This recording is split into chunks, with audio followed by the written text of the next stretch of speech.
It's so great when one finally develops the skills to be fully self-sufficient on a motorcycle and enjoy it.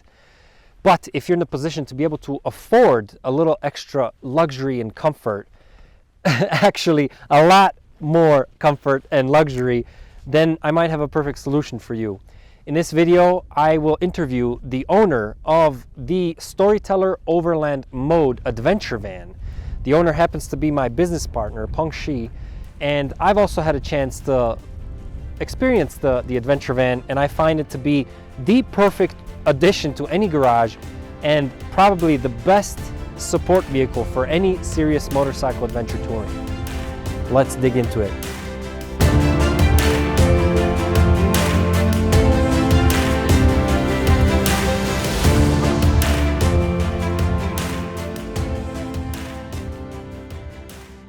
Very important before we begin, what is necessary is to clarify this is not a sponsored video. Peng is the owner of this van and we're not affiliated with any of the companies, including the Storyteller Overland. So this is just a very brutally honest owner's review of this very fancy and very expensive vehicle. So let's do it. Zdravo I dobrodošli, bom dia, bem-vindos, servus, willkommen, buenos dias, bienvenidos, greeting riders, and welcome to another Pegasus Motorcycle Tours and Consulting review, this time of a support vehicle, an adventure van that you could use on your adventure tours basically, and add a little luxury and comfort to them as well. I'm here with my business partner, Peng Photography, an amazing landscape photographer, the best traveled man I've ever had the pleasure to meet and call friend, and he's going to walk us through the tour of his amazing Storyteller Overland MODE adventure van. Thank you for your time, Peng. I've had a chance to get to know the van as well. We're here in the Sierras for our scouting trip, for a private tour of this place. I wanted to share it with you. He's one of the best guides you could probably have because he knows this place so well. So we wanted to share it with you as well, and we're here 7-day adventure, basically scouting trip, and we've really gotten to know the van. I have. You've owned it for about 6 months now? Yeah, 6 months. Cool. Tell me a little bit about the van. What is it? What's the chassis? How long is it? And what is the ground clearance? So this is a 2021 Storyteller Classic mode. They actually have 3 different modes. They have the Classic, the Stealth, and the Beast. And the van chassis is based on a 2020 Mercedes 4x4 diesel. And the house portion of it is built by Storyteller Overland, the company. What is the engine on this thing? So the engine is a V6 turbo diesel. I believe it produces 190 horsepower. Yeah, that's okay. But what is the fuel efficiency on this vehicle? What are you getting gas mileage wise? So the vehicle itself is about 8,000 pounds, and once it's loaded, it gets to 9,000 pounds. And depends on the owner. Some owners put a lot of mods to it, so it can actually get to 10,000 pounds or more, quite heavy. The fuel efficiency I've been getting is 15 miles per gallon. Okay. Because I try to avoid putting too much weight in it. Yeah. And you don't have any outside mods, no solar panels or anything additional? No, just whatever comes stock. The length is 19 feet and the height is 10. Okay. The width, I don't have it off the top of my head. However, this is an interesting thing, is I, just out of curiosity, the other day I looked it up. If you look at the most popular Ford F-150 model, which is the Ford F-150 King Crew with a short 5-foot bed, this vehicle is slightly longer, a few inches longer. It's actually narrower than the Ford. And obviously it's a lot taller, but this is one of the things I love about this van is I can literally go into any regular parking. Awesome. And just pull in. Yeah, and for street parking where it's illegal to store and park RVs, this doesn't catch the eye. This is kind of like just a second. It does catch the eye because it's a very badass looking vehicle. But in terms of the beauty of this is if you go to a national park, you might have one side an RV parking. Okay. You might have a regular car parking. Well, if the regular car parking is full, you can take advantage of the RV parking. Oh, that's awesome. And vice versa. Great. So Yeah, that was one of my biggest issues. If you don't have a space to park your RV in your driveway, for example, then RVs are not allowed in American residential streets. A lot of, you have to check with your HOA. This is sometimes. basically a second family vehicle. Like, nobody can tell you not to park in front of your home. So that's pretty neat. So now, something important for a motorcycling community. What is the carrying capacity and tongue weight of this hitch right here? Sure. So the van can tow 5,000 pounds and the tongue weight is 500 pounds. 5,000 pounds. So yeah, you can carry a trailer with 3 bikes on it, or a little, yeah, I mean, that's great. And if you don't want to do that, then you can carry, let's say your motorcycle carrier is 100 pounds, that leaves 400 pounds for a bike. So basically, Correct. Most things in the 650 range, even the KTM 690s below that, well below that, but you do have to take into consideration the weight of the carrier as well. And I've noticed, I went underneath, and the way that it's bolted looks very, very beefy. So this is actually the official Mercedes hitch. Oh, yeah, awesome. And it's a 7 or 4 pin connector. Let's see, 7. So that's pretty standard. And then, since we're talking about, carrying motorcycles, there's almost like a full-size garage in there for 2 bikes if you wanted to use it that way, no? I don't know if you can fit 2 bikes, but 1 bike, if you really stretch it, you probably can. The wheel will have to go into the kitchen area. The kitchen area, yeah. But yeah, we'll talk about this later when we get inside. But this Murphy bed actually flips up just like this size. So you will have a big full garage area. However, as you can see, if you're going on a really long adventure, you might be taking full advantage of this garage area. Yeah. So maybe it's still better to have the bike outside. Now, I have seen people do door-mounted storage solution or rooftop solution. Yeah. So that could be another way to free up your garage. So this is very flexible. You can. Yeah, that's actually a great point. If you don't want to carry your bike outside, then you can switch the outdoor space here to be a carrier solution. So there are outfitters, and one of the more well-known one is called Van, and so they make this storage box that attaches to the door on both sides. And in fact, I have something on order, which is a spare tire mount right here. Because when you're going off-roading, the spare tire is mounted on the bottom. So if you're in a weird angle and you need to get a tire out, it might be difficult to do that. Oh, I see. So it's easier to, that's why Jeep, if you're like a Jeep Wrangler, they have the tire in the back. Makes sense. Yeah. Now what I noticed is that unlike other adventure vans like the Revel that have a ladder on the rear, which might make it difficult sometimes to place a motorcycle on the hitch, what is the benefit of having the ladder on the side here?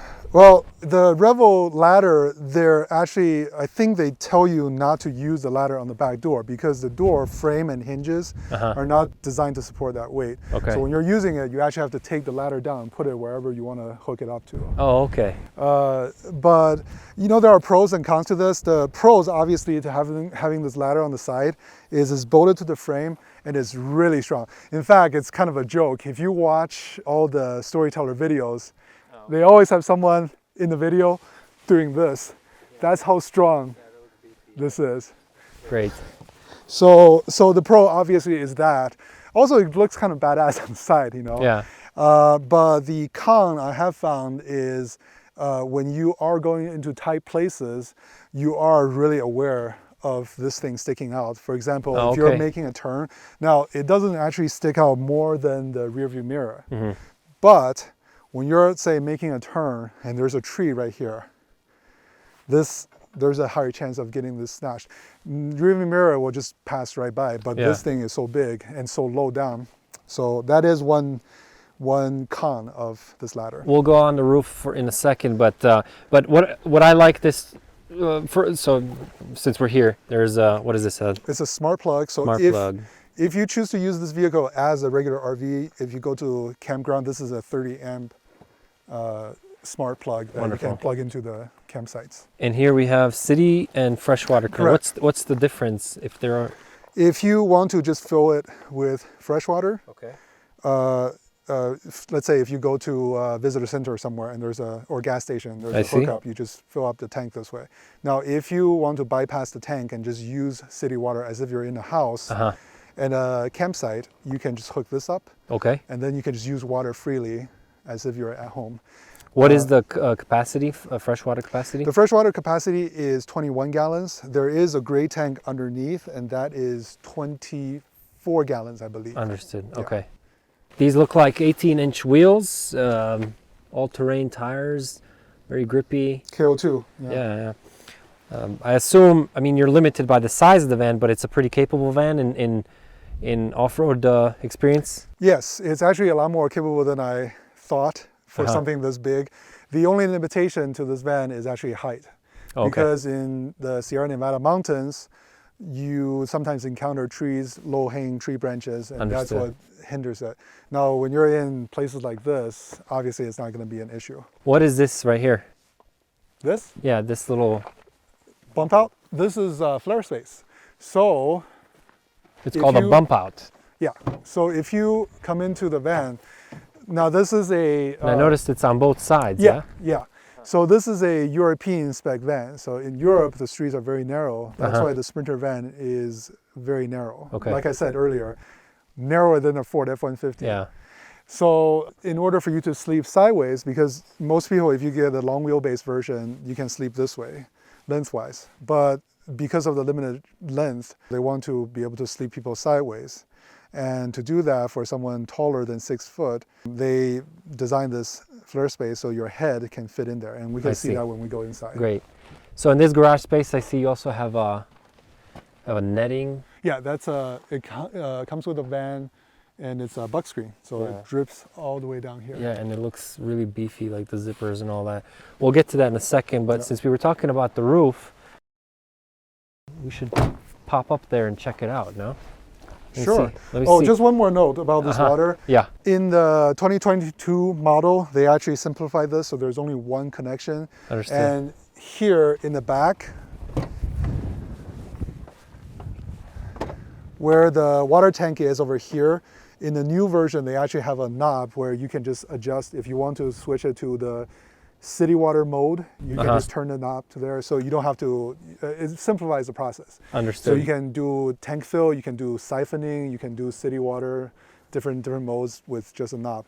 Now, one thing we didn't mention earlier is, and so far the one that I actually use the most is not city water, not freshwater fill, is actually siphoning. Because a lot of the places I go to, I don't have access. I can't, if the visitor center is 20 feet away from the parking, I can't just drag a hose all the way there. So I would get a plastic bottle, and I would fill up the bottle and then come here, just siphon the water into the tank. You turn on the pump sucks the water in. How hard is it to find water when you're on the tour? It's not bad. If you have National Park Pass, especially National Park Pass or State Park Pass, a lot of the State Park, National Park campgrounds, they have water. Or just visitor center, they have waters. What is this that you're holding? What is that? Oh, this is just a plastic pouch. It's a lot of van lifers do this because you can collapse it down like this. And then before I show you how to fill water, like and subscribe. How much does that contain? I think 6.5 gallons. Why work harder than you should, you know? So when you turn this monitor on, when you first turn it on, it'll show you the full freshwater, gray water. But if you just want to see what it is, you push the up button for a few seconds. So right now we have 82%. Okay. The gray water, let's see. Gray water tank is 11%, but I don't think this is accurate. I think I need to recalibrate the gray water tank. Okay. So why do you need to siphon? Why does that have to happen? So you can either fill like an RV, fill fresh water from the hose outside, or you can actually connect to the city water if you want, if you're at a campsite. For me, I'm off-grid all the time. So I just use the siphon method because then you can get water source from anywhere. Like right here, you just fill it up at the visitor center from that hose. Yeah. Well, show me what to do. Actually, a funny story. While we were in Colorado, the only place open was the visitor center, and they had one of those fountains with a water bottle fill. Do you know what I'm talking about? Like, how many bottles have you saved from the planet? That type of water fill. Yeah. And it has a sensor. You put it on in front of the sensor, it'll start filling water. Well, the thing about filling up here is, you know, it's year round because they don't have to turn off the faucet. Well, if you're in Colorado in the wintertime, they turn off all the water that's outside, so the pipe doesn't freeze, right? Well, the only source you can get, the water source you can get is, you know, you have to go to, even some gas station, they turn off the water. So the only source we could find at the time was this visitor center had this fountain. So that 6.5 gallon, we just have to go there and fill. And those things, they have a fail safe. So if you fill for too long, then it stops automatically. So every time you just have to move the bottle a little bit and then put it back against the sensor and it'll start filling again. So it actually took faster than I thought. It took only maybe 10-15 minutes for us to fill all the jars, but that was an interesting experience. But that's why you want siphon, because if you don't have any external pipe that you can hook up to, you have a water bottle and you can just fill it and then you siphon the water. And your like literally your coffee mug, if you fill some water, I can siphon out of that. So you just drag the siphon tube out and just stick it in the water bottle. Makes sense. And then you turn on the pump and the pump sucks it in? It's actually easier if I do it here. So I was trying to make it easier for you to film. But yeah, and then you just go to the front, and when I tell you to turn it on, you just turn it on. Okay. So would you like to do that? Yes, I would love to do that.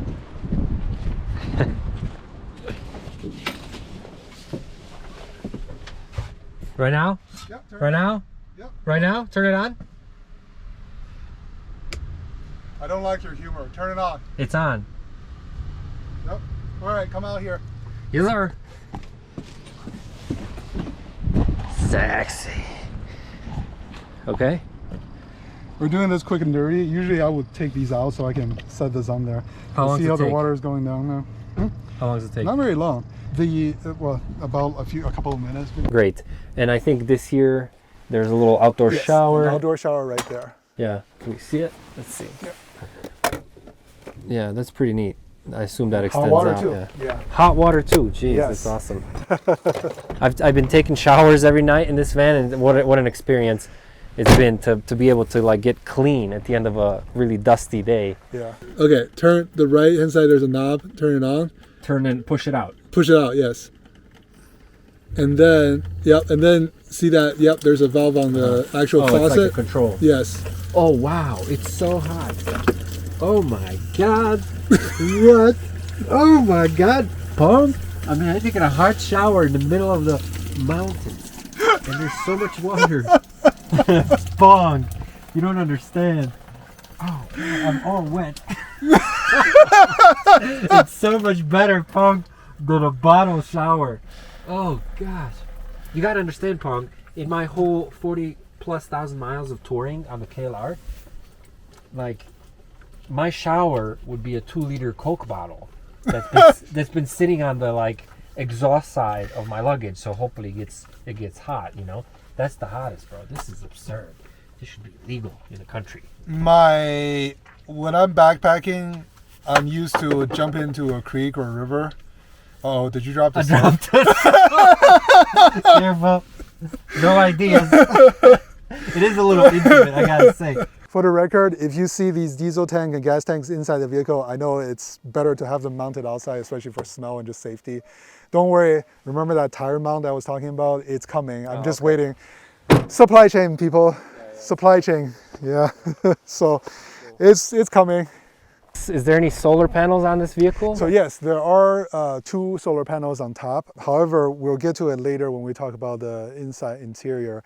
The fact is, those 2 puny little solar panels doesn't do much. Yeah, I think they're to- like 90 watts or something. Yeah, except to top it off a little bit. Now you can put more solar panels, but here's the thing: the battery system, the Volta battery system in this, I love it. Okay.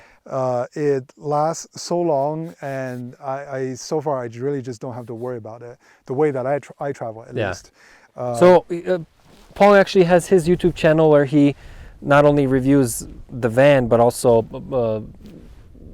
puts out his production because of his landscape photography and the hiking and whatnot, hiking guides in the Sierra. So I'm going to link to that channel and that particular video because he reviewed the Volta system in more detail there. So if you're really considering this van and the purchase, which is not a small one, then you should also check out his review of the van. You do it with the 360 camera too, which is kind of cool. Yeah. So this is basically just an overview, but you actually on your channel you introduce problems that you had and solutions that you've created, that kind of thing. So yeah, and the Volta, just overall the company, Storyteller, Volta, and a lot of the vendors that they work with, for example the heater Rixson heating company, these companies all have excellent customer service. Okay. And I can't stress that enough because I've read horror stories online of people working with certain companies, and especially during the pandemic, sometimes it would take months or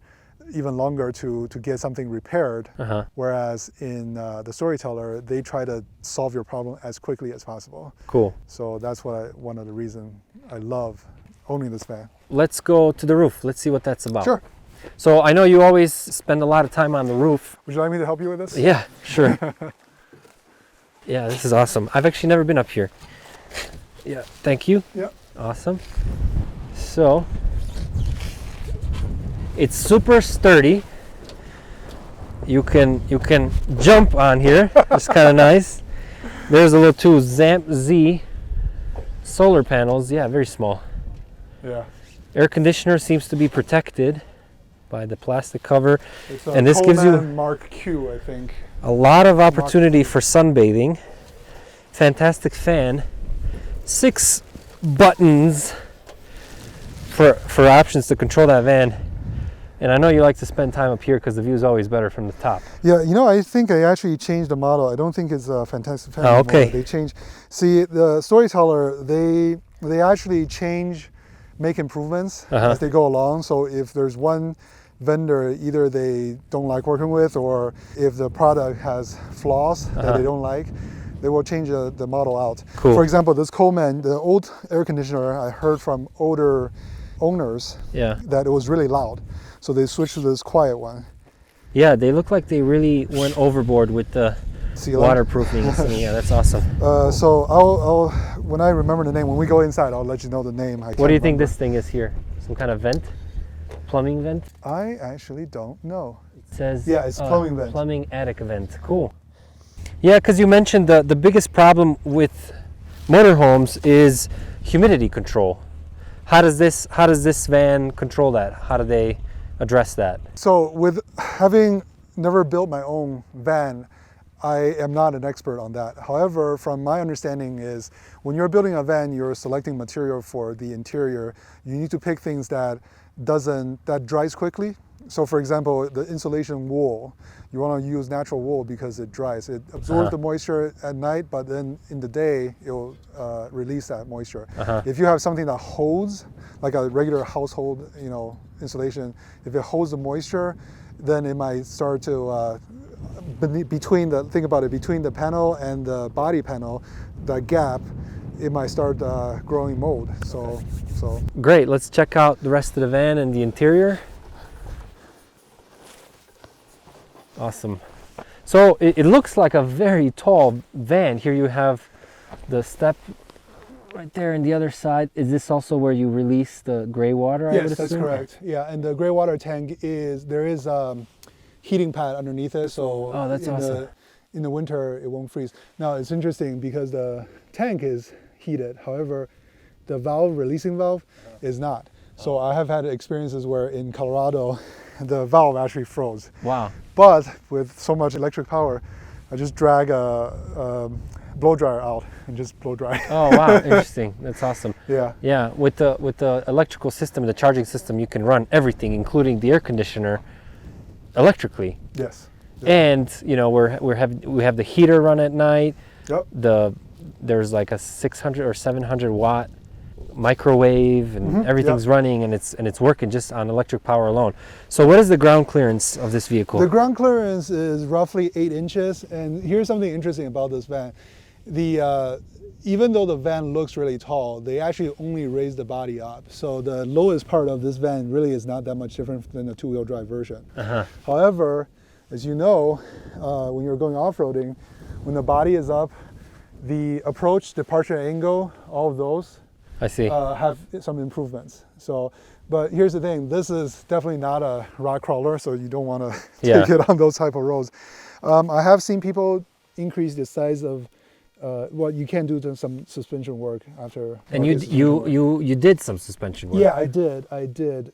These are the Falcon adjustable suspensions. Just because the van, if you get the stock suspension, it's designed for Amazon. So it's not designed for something that's 8,000 pounds or 9,000 pounds loaded. So they definitely need to add some. So you think that's like a required upgrade? I wouldn't say it's required, depending on what you do. If you're just driving on the road, then you probably don't need it. But the type of terrain that I travel on, I think it helps. But I would strongly recommend it, just because in the crosswind, this really helps. Because the stiffer suspension, you experienced the windy conditions the last few days. Yeah. Very much so. Yeah, it doesn't feel hairy at all to drive like that on this. So interesting point, that mountain right behind Peng is Whitney. And Peng has, I think, you have a 360 view over there? Yeah, I did a 360 video of that. I haven't posted it yet, but I will. Yeah, if you go on Google, anything in the Sierras that you see, Google Street View, I guess.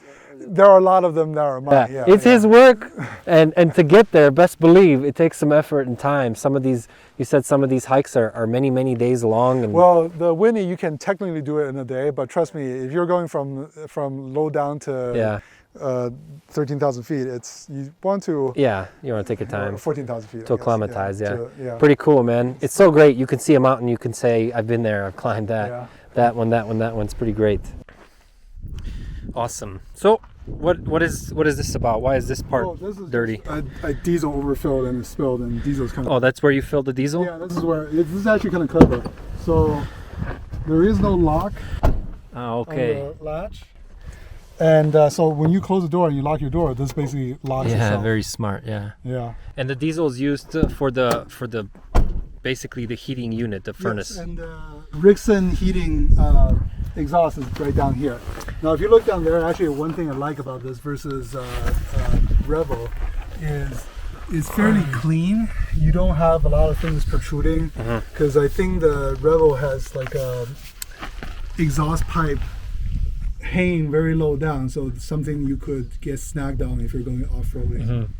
I gotta say though, it's a little curious why they would put an exhaust pipe right next to your door, because if you're then, with your window open, all that's going in there. It would be better if it was, somewhere in the rear, or even, I don't know. It's just kind of strange, but that's some. Speaking of the door, you had an interesting and expensive experience with that, no? Yes. What happened? In Colorado, 80 miles an hour wind, and I opened the door. Wind was coming from behind. Yeah. Slapped it right open, off the hinges. I actually bent this whole frame, so it was about $6,500 in repair. 6,000 and a half. Yeah, they had to replace the door and the quarter panel, and there was some damage underneath it. So if you have a big van door, and this is not just this van, I think a lot of vans have that issue, is the door is so big, it just catches wind like crazy. And especially in Eastern Sierra, where sometimes winds can get pretty dicey, I just get in the habit of not even using the door unless I have to. Just use the sliding door. Yeah, but that's something that you shouldn't have on your mind. It's an easy solution. Why not just tether the door here where it's not in the way of your feet? And no matter what the wind is, if it starts to open the door, it'll catch. You know what I mean? Well, you can look for a job with Mercedes. Well, that's good. Cool. Yeah. So, the front of the vehicle, pretty attractive looking. So, have you had any issues with the ground clearance or trying to climb things? Or has the vehicle disappointed in the off-road capabilities that you need? So far, no. I haven't used it. I've been using. I know there are different types of trail guides, but Yeah. I've been using the one that's from FunTrek. Great. And the green routes are absolutely no problem at all. Awesome. Blue one, if it's easy, I have tackled a few of those, and they can handle it pretty well. Yeah, Surprisingly well. here we have other more dedicated off-road machines. We had no trouble climbing this with the van. And again, if you are considering something you can live in and work out of, but that can carry 1 or 2 motorcycles, then this is just perfect because you're not limited to leaving this van on asphalt and then riding up. We slept pretty high up this whole time. I mean, there's not been a lot of people where we've been able to go, and hot shower every night. You can microwave a meal if you don't want to wash too many dishes, that kind of thing. And it's just been so convenient. So I gotta say. And you notice the insulation inside. Like, Yeah. The problem with this is sometimes on a nice sunny day, it's not cold inside, it's actually hot. Yeah. So, but fortunately you have ways to open the windows and ventilation fans, and it really does get the air circulated, and it's Well, pretty comfortable. let's take a look inside, man. All right. It's pretty cool. Well, let's start here, actually. You got the awning out. Uh-huh. Got the awning in. Let me see how, is this mostly out? Yeah. Let's see. That's pretty big. And it's not all the way out, it's mostly out. Well, No, it's all the way out. It's all the way out. As far as it goes. That's about 7 feet, no? 6-7 feet. Maybe. There's an awning light. You can't see it right now, but you can turn it on, turn it off. There's turn awning it on. lights. Yeah, if you go to the edge, you should be able to see, like, at least, let me show you. Just go to the edge, point up. Oh, I see. See it? Off, on. They're actually very bright, yeah. Yeah, well, you use the, because Yeah. when you were setting up tent over here, I turned that light on for you. So Awning out, awning in, and what is auxiliary? this is whatever you want to do in the future. I'm actually thinking about changing this switch to a garage light switch. Oh, okay. Because right now the garage light, well, we can talk about it later, things I don't like, but Okay. yeah, that's, you have to Awesome. go all the way around to turn it No, on. this is great. I love awnings. I love awnings.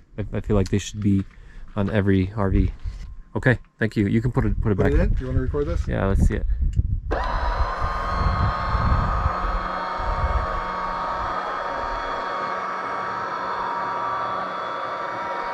Looks very stable, like very sturdy.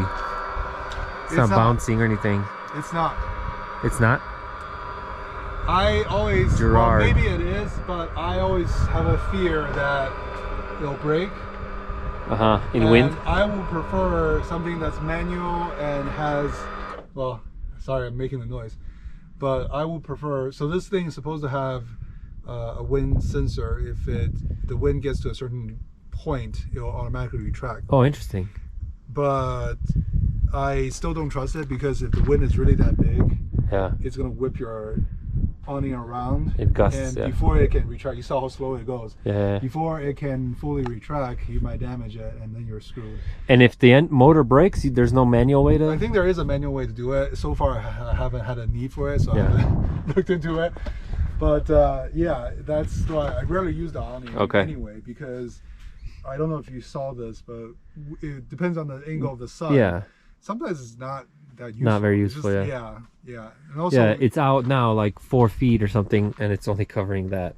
well, because here, of the let sun, me go yeah. back out so you can see. And we're parked this way because of the balance. That's also important. You want to be... You have to keep the van as flat as possible if you want to use your shower or drainage. So not very useful right now, but Yeah. well, very good. I mean, Cool. this is not. Here, let me just go on so you can shoot the ground again.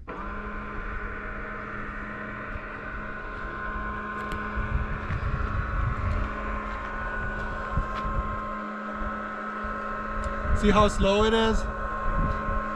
Yeah.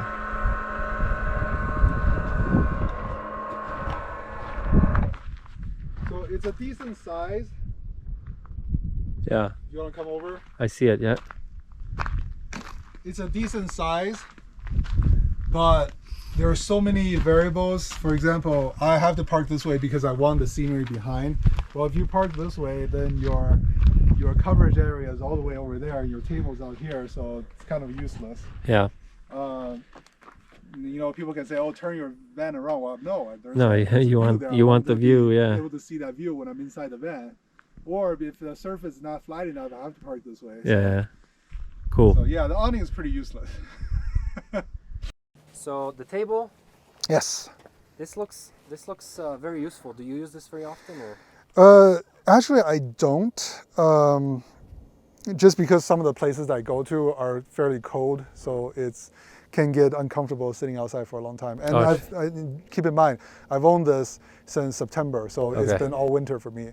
In the summer, I do expect to use it a little more. Now, if you notice, this tabletop is, I actually don't know the name of this material, but it's quite heavy, and there has been a problem with these Storyteller vans. This actually warps in cold weather. Oh, interesting. So this is held up by magnets up here. When the table warps, and I've experienced this myself, it doesn't adhere to the side as well as it's supposed to. So when you're going off-road, it starts rattling. Oh, okay. Because of the cold. Very interesting. So mine is slightly warped. It's not to the point where I can't use it. Storyteller have been replacing new tables. I'm just out of warranty. 6 months, 18,000 miles already. 15,000 miles is the warranty for the house portion, this part that Storyteller built. So I'm be interested to see how their customer service responds. Like, are they going to give me a new table for free, or do I have to pay for it? Yeah, I got to say, what I've noticed, the tables are a weak link because it can only hold 15 pounds. I mean, we have 15 pounds on it right now. Itself, this kind of cutting board material weighs at least, I don't know, between 5 and 10 pounds. It's pretty heavy, actually. And yeah, dirt seems like it could collect here pretty easily. And this the thing on top is just like a sticker. I mean, glue it on there. And this, I mean, what is this? Like two little screws are holding this down. Yeah. So I feel like, so what happens if you're parked in not level ground, which is obviously very common? How would you be able to accommodate the table, or is it always, there's no accommodation there? Can you lower the string? Can you pull the string? No, that's actually one thing I like about the Revel. The Revel actually has, Winnebago Revel, by the way, it's a kind of a direct competitor for this vehicle. The Revel has these adjustable railing here, so you can tilt the table however you need. It actually hasn't been a problem for me though, and it's interesting because the plumbing, I always try to park my vehicle flat because the plumbing, shower water goes one way, drains one way, and the faucet drains the other way. So if you park completely flat, everything drains, but if you park at an angle, you have to choose whether to drain the shower pan or the sink, and that's why I try to park as flat as possible, and that's why this table hasn't been an issue for me, the adjustability. But it will be nice to have the Revel one where you can move up. Cool. I'll ask you at the end why you chose this one over the Revel, because you had an option. Here's a little storage unit here. This looks really cool because it's very beefy. It's not that typical house screen. It's actually very, very heavy duty, and the zippers too. So it's kind of nice. And this is magnetic, I noticed. So, let's take a look. Let's take a look. Now, interesting. You think this is you like this, but there's actually I think it's called Roll-F screen. It's an even better design, because it has an insulation layer inside that rolls down. So you have not just a screen, you have an insulation already built in. But it's a screen, like it's see-through? Yeah, so it's a screen. So you know how, later I'll show you how to roll this up. Okay. So it actually rolls up, kind of like the back door. Yeah. Rolls out of the way. So they have two rows. One is an insulation layer and blackout curtain. And the other is a screen. I get it, that's so smart. You roll down this, now it's a screen. And then you roll down the other layer, it becomes a blackout curtain and insulation. And in a van, this is actually the door insulation is actually one of the weaknesses, because this door area gets cold, and you have experienced it because you're sleeping right there. And a huge window, obviously. I mean, you do have insulating pads that you put on. We'll show you that later, but that's interesting. Cool. So roll-up screen also fits better. This is not bad for me because here in California, especially this area, we don't have that many bugs. But if you go to the south, if you live in the south, that could be an issue. Mosquitoes and everything. Look, there's a gap right here that can get in. So, cool. All right, let's see the inside finally. Yeah, cool. Little step. Look at this gorgeous van. Don't mind my mess underneath that seat. There you have a little table, little booth, kitchen. All right,